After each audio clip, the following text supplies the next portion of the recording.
சென்னை கொட்டிவாக்கம் பகுதியில் உள்ள பாரத் பெட்ரோலியம் நிறுவனத்திற்கு சொந்தமான பெட்ரோல் பங்கில் திடீரென தீ விபத்து ஏற்பட்டுள்ளது.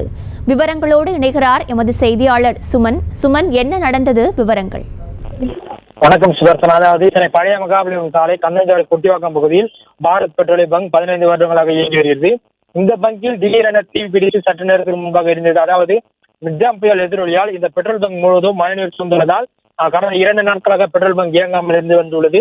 தற்போது மழைநீர் வெளியேறியதால் பெட்ரோல் பங்கில் பணிபுரியும் ஊழியர்கள் சுத்தம் செய்யும் பணியில் ஈடுபட்டனர். சுத்தம் செய்யும் பணியில் ஈடுபட்டிருந்த போது திடீரென தீப்பிடித்து எரிந்ததால் பெட்ரோல் பங்கு சுத்தம் செய்யும் பணியில் ஈடுபட்டிருந்த ஊழியர்கள் அனைவரும் அங்கிருந்து அலறி அடித்து கத்திக்கொண்டு ஓடினார்கள். தகவல் அறிந்தும் சம்பவ இடத்திற்கு வந்த போலீசார் அந்த வழியாக சென்ற மெட்ரோ குடிநீர் லாரியை மடக்கி தண்ணீரை பீச்சு அடித்து தீயை கட்டுக்குள் கொண்டு வந்தனர். பெட்ரோல் பங்க் எப்படி தீ பற்றி எரிந்ததற்கான காரணம் என்னவென்று பெட்ரோல் பங்கில் சுத்தம் செய்யும் பணியில் ஈடுபட்டிருந்த ஊழியர்களிடம் தொடர்ந்து போலீசார் விசாரணை மேற்கொண்டு வருகின்றனர். இந்த பெட்ரோல் பங்க் திடீரென தீப்பிடித்து இருந்ததால் அந்த பகுதியில் ஒரு கடுமையான போக்குவரத்து நெரிசல் ஏற்பட்டது. தற்போது அந்த பெட்ரோல் பங்க் தீப்பிடித்து இருந்ததால் அந்த ஓயமா சாலை பரபரப்பாக காணப்பட்டது. சுரசனா, விவரங்களுக்கு நன்றி சுமன். செய்திகளை உடனுக்குடனும் துல்லியமாகவும் தெரிந்து கொள்ள சப்ஸ்கிரைப் பண்ணுங்க.